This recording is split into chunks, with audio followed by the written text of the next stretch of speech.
Bismillahirrahmanirrahim. Assalamualaikum warahmatullahi wabarakatuh. Pemirsa dimanapun kita berada, Alhamdulillah kita bisa bertemu kembali di DNA Business Channel. Kali ini saya masih membicarakan seputar ilmu dalam perspektif Al-Ghazali.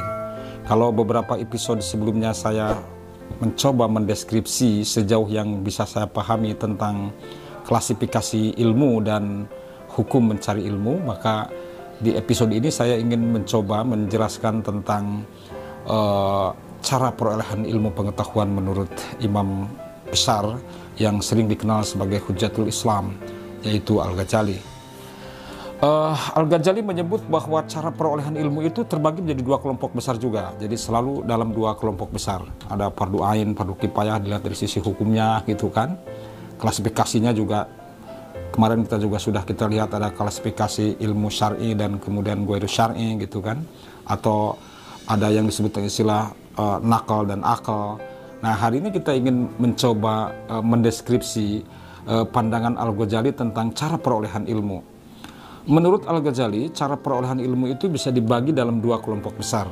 Dua kelompok besar itu, yang pertama yang disebut dengan istilah ilmu yang diperoleh dengan cara upaya manusia yang maksimal dengan menggunakan fungsi-fungsi manusia, fungsi-fungsi yang terdapat di dalam diri manusia, seperti misalnya fungsi-fungsi empiris, sesuatu yang bisa dilihat, sesuatu yang bisa didengar, sesuatu yang bisa dikecap, sesuatu yang bisa dirasa, atau sesuatu yang bisa dipikirkan.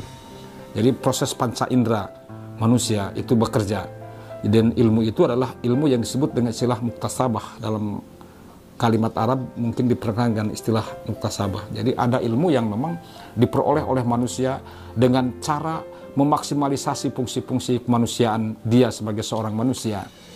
Jadi tanpa pandang bulu apakah dia itu misalnya pengikut agama Nabi Muhammad atau bukan, apakah dia mempercayai Allah atau tidak mempercayai Allah, kata Imam Al-Ghazali, sepanjang dia memfungsikan fungsi-fungsi kemanusiaannya sebagai manusia, maka dia pasti akan mendapatkan apa yang disebut dengan istilah ilmu pengetahuan.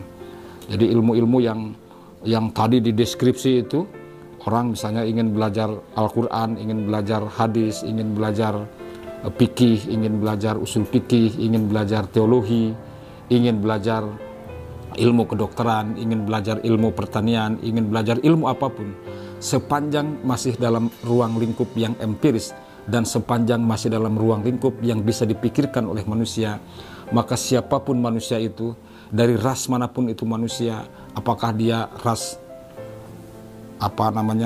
Asia, apa dia ras Eropa, apa dia ras Barat, apa dia ras Afrika, semua orang yang memanfaatkan potensialitasnya sebagai manusia dalam rangka mencari ilmu pengetahuan, maka dia pasti akan memiliki kesanggupan untuk itu.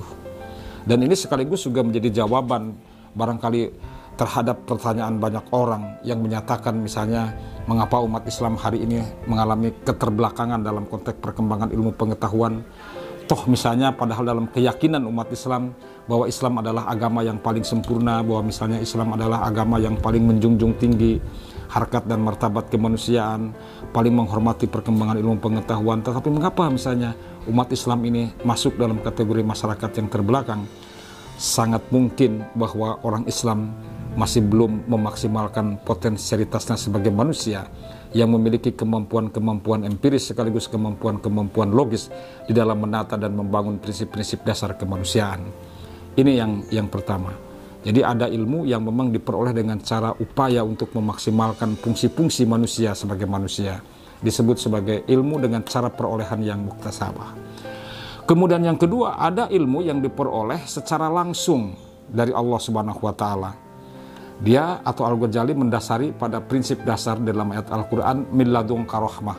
Jadi ada ilmu pengetahuan yang langsung diberikan oleh Allah kepada manusia dengan tanpa perantaran apapun, tetapi Allah langsung memberikannya kepada manusia.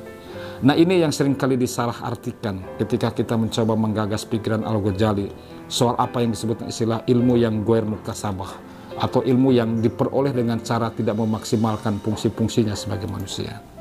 Ini yang seringkali keliru. Padahal menurut Al-Ghazali, ilmu yang disebut dengan istilah ilmu laduni tadi, yang mendasari kepada konsep Al-Quran dengan istilah min ladunka rahmah itu, adalah ilmu yang seharusnya diberikan oleh Allah kepada manusia yang telah memaksimalkan fungsi-fungsinya, yang tadi cara perolehannya dengan cara muktasabah, tetapi meningkatkan cara dia, tidak hanya menggunakan pendekatan-pendekatan empiris, tidak hanya menggunakan pendekatan-pendekatan logis, tetapi juga taqarrub ilallah. Dengan cara apa? Tazkiyatun nafs. Dengan cara dia membersihkan diri, dengan cara dia memperbanyak istighfar, dengan cara dia banyak mendekatkan diri kepada Allah, melaksanakan berbagai kewajiban yang diperintahkan oleh Allah, menjalankan semua sunnah yang diperintahkan oleh Rasulullah dan Allahnya, dan juga melaksanakan sejumlah kebajikan-kebajikan yang tidak biasa dilakukan oleh orang lain, tetapi dia mencari ilmu sebelumnya sebagaimana ilmuwan-ilmuwan lain yang mendapatkan ilmu dengan cara yang muktasabah. Jadi oleh karena itu saudara-saudara, tidak mungkin ada orang dalam pendekatan Al-Ghazali tiba-tiba mendapatkan ilmu dia tanpa sebelumnya dia melakukan proses pencarian, proses pendalaman terhadap apa yang tersebut sebagai ilmu. Jadi orang yang akan mendapatkan ilmu yang laduni itu, yang langsung diberikan oleh Allah Subhanahu wa taala kepada individu-individu tertentu, itu adalah Allah akan memberikannya kepada mereka yang telah mengembangkan kemampuan dan potensialitas dirinya sebagai hamba Allah, memaksimalkan fungsi-fungsi indrawinya, memaksimalkan panca indranya untuk mendapatkan ilmu pengetahuan, dilanjutkan dengan cara membersihkan diri atau tazkiyatun nafs, memperbanyak istighfar, mengurangi berbagai tindakan-tindakan atau perbuatan-perbuatan yang dosa, dan kemudian dia mendekatkan diri kepada Allah dalam bentuk melaksanakan setiap perintah Allah dan menjauhi larangan Allah. Maka orang-orang yang seperti itulah yang akan berkemungkinan untuk mendapatkan apa yang disebut dengan istilah ilmu yang ghair muktasabah, atau sering disebut dengan istilah ilmu laduni. Jadi oleh karena itu, ilmu laduni tidak mungkin dalam pendekatan Al-Ghazali cukup hanya dengan membakar lembar Al-Quran, lalu bakarannya dimasukkan ke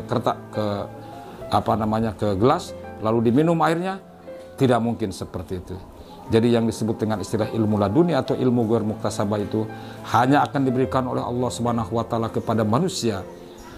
Manusia yang dengan tekunnya, dengan giatnya mendalami ilmu-ilmu yang muktasabah, lalu dengan cara dia menyelesaikan pendekatan muktasabah itu, dia mengakhiri perjalanan kehidupannya dengan cara tazkiyatun nafs, dengan cara taqarrub ilallah. Maka orang seperti itulah yang memungkinkan dia untuk diberikan oleh Allah ilmu laduni, yang tadi sudah saya katakan dalam bunyi ayat Al-Quran, min ladunka rahmah. Oleh karena itu, jangan seringkali salah menafsirkan pikiran-pikiran Al-Ghazali, seolah-olah Al-Ghazali menyebut bahwa ilmu akan diberikan secara cuma-cuma oleh Allah kepada siapapun yang dikehendaki oleh Allah, tanpa sebelumnya dia mendalami ilmu-ilmu dan pendekatan-pendekatan lain yang dianjurkan dalam agama. Terima kasih. Assalamualaikum warahmatullahi wabarakatuh.